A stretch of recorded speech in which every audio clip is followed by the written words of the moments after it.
नंदुरबार शहरातील चिराग गल्ली परिसरात स्थानिक गुन्हे शाखेने मोठी कारवाई करत एका घराच्या छतावरून तब्बल 7 धारदार तलवारी जप्त केल्या आहेत।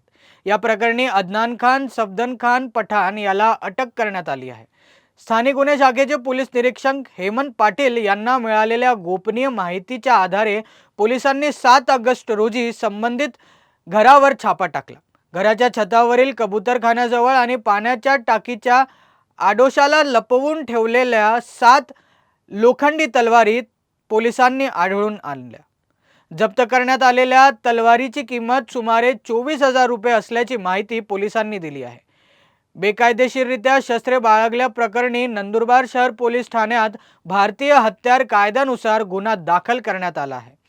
या तलवारी नेमक्या कोणत्या उद्देशाने बाळगण्यात आल्या होत्या यासह या प्रकरणातील इतर बाबींचा तपास नंदुरबार शहर पोलीस करीत आहेत। या कारवाईबाबत जिल्हा पोलीस अध्यक्ष अश्विनी सानप यांची प्रतिक्रिया ऐकूया। पोलीस निरीक्षक श्री हेमंत पाटील यांना बातमी मिळाली होती।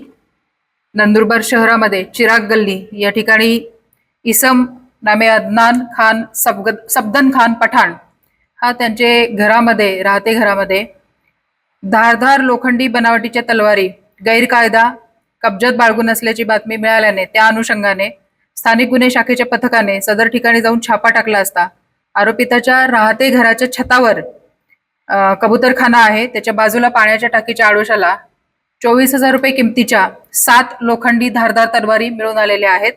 आणि त्या अनुषंगाने आपले स्थानिक गुन्हे शाखेचे पोलीस कॉन्स्टेबल 699 अभय राजपूत यांनी फिर्याद दिलेली आहे आणि त्यानुसार नंदुरबार शहर पोलीस ठाण्याला गुन्हा रजिस्टर नंबर 746/2026 भारतीय हत्यार कायदा कलम 425 प्रमाणे गुन्हा दाखल करण्यात आलेला आहे।